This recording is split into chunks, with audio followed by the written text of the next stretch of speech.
Quero saudar com alegria você que me acompanha no Santo do Dia. Hoje, dia 6 de outubro, a Igreja celebra a memória litúrgica de São Bruno, fundador dos monges cartuchos. A este santo se deve a fundação de uma das ordens religiosas mais importantes e mais humildes que prestam austeridade e reconhecimento a Deus. A Ordem da Cartucha da Torre, a Ordem dos Cartusianos. Bruno, ele nasceu na cidade de Colônia, Alemanha, no ano de 1030. Nasceu em um berço nobre. Ainda muito jovem, foi enviado para fazer seus estudos em Reims, em Paris, na França. Ele destacou-se nos estudos por causa da sua inteligência brilhante. Tornou-se especialista em humanidades, línguas, direitos e outras matérias. E no meio ao mundo universitário, ele sentiu-se chamado para ser sacerdote. E quando ele terminou os estudos, o jovem Bruno voltou para sua terra natal na Alemanha. Confirmando sua vocação, entrou para o colegiado de São Cuniberto, onde foi ordenado padre. Alguns anos mais tarde, o padre Bruno voltou à cidade de Reims para dar aulas de teologia. Passou algum tempo em Reims e depois foi lecionar teologia em Paris. Estando na França, foi certa vez a uma cidade chamada Sena.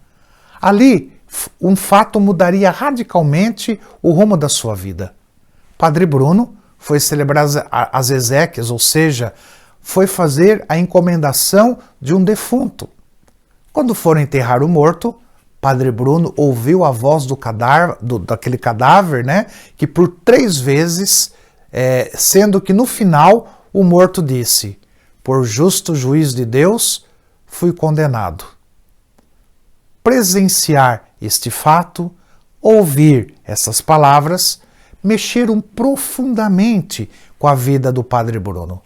Depois disso, ele abandonou totalmente o luxo que os padres tinham na época e entregou sua vida a Deus, com o desejo de viver na contemplação, na caridade para com o próximo, na oração, no silêncio e nos exercícios espirituais. Os amigos do Padre Bruno, vendo a radicalidade de sua conversão, sentiram-se também chamados a viverem mais radicalmente o Evangelho. Então eles se reuniram, repartiram tudo o que tinham com os pobres e ingressaram na abadia beneditina de Solesmes. Ali eles viveram a vida monástica por algum tempo, seguindo a regra de São Bento. O Padre Bruno, porém, ele sentia necessidade de uma vida mais austera. A experiência que tivera rezando por aquele defunto o fez enxergar que tudo nesta vida é passageiro e que devemos fazer todo o esforço possível para alcançarmos a verdadeira vida na presença de Deus. Por isso, ele e mais 6 companheiros retiraram-se para uma região rochosa no alto de uma serra chamada Cartucha. Esses montes ficavam no centro de um deserto que fazia parte da diocese de Grenoble, também na França.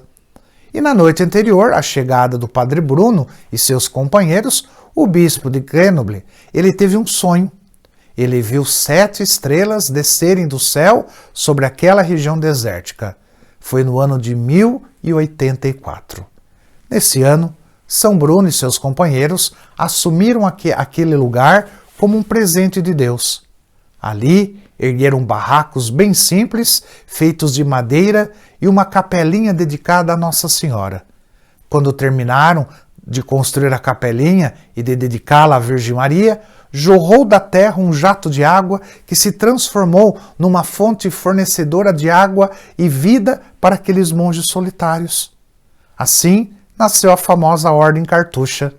São Bruno e seus companheiros escolheram viver uma vida bastante rigorosa. Alimentavam-se apenas de 2 em 2 dias. Eles dormiam menos e viviam sob muita disciplina. Vestiam roupas brancas e ásperas e dedicavam suas vidas à oração, ao trabalho e à caridade fraterna. Depois de alguns anos vivendo no deserto, vários discípulos juntaram-se a São Bruno e seus companheiros. eles também buscavam uma vida austera de oração e contemplação. Padre Bruno sentiu-se feliz na vida que levava. Porém, o Papa Urbano II, que conhecia o Padre Bruno e sabia de suas qualidades, pois tinha sido seu professor na cidade de Reims, chamou para ser seu colaborador em Roma. Padre Bruno aceitou por obediência, vendo nisso um chamado de Deus. Alguns discípulos seguiram o Padre Bruno. Em Roma, ele foi nomeado pelo Papa como arcebispo de Régio. Em seu coração, porém, a vontade era de voltar para a vida na cartucha e ao silêncio.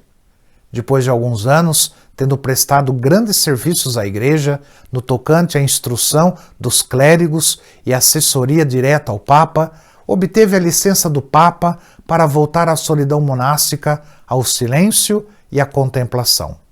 O Papa permitiu que Dom Bruno voltasse à vida monástica, porém dentro da Itália, para que, quando fosse preciso, pudesse encontrá-lo com facilidade. Assim, Dom Bruno foi para a Calábria. Lá ele fundou, acompanhado de seus amigos que o tinham seguido até Roma, o mosteiro de Santa Maria de Arnum. Sua nova fundação também passou a ser conhecida como Ordem Cartucha da Torre. Na Calábria, a ordem recém-fundada por Dom Bruno floresceu. Logo foi preciso construir outro mosteiro. O povo, tendo descoberto a presença de Dom Bruno e sabendo de sua fama de santidade, passou a procurá-lo para pedir aconselhamento, auxílio, orações. Assim, muitos foram curados pelas bênçãos e orações de São Bruno. Seu renome chegou a vários cantos da Europa, espalhou-se pela Itália, Alemanha e França. São Bruno, ele faleceu no dia 6 de outubro de 1101. Multidões foram se despedir dele e pedir a sua intercessão, tendo a certeza de que ele já estava na glória de Deus. E muitas graças aconteceram. Após a sua morte, ele se tornou padroeiro da cidade de Colônia, na Alemanha. São Bruno, rogai por nós. Que o Senhor te abençoe, em nome do Pai, do Filho e do Espírito Santo. Amém.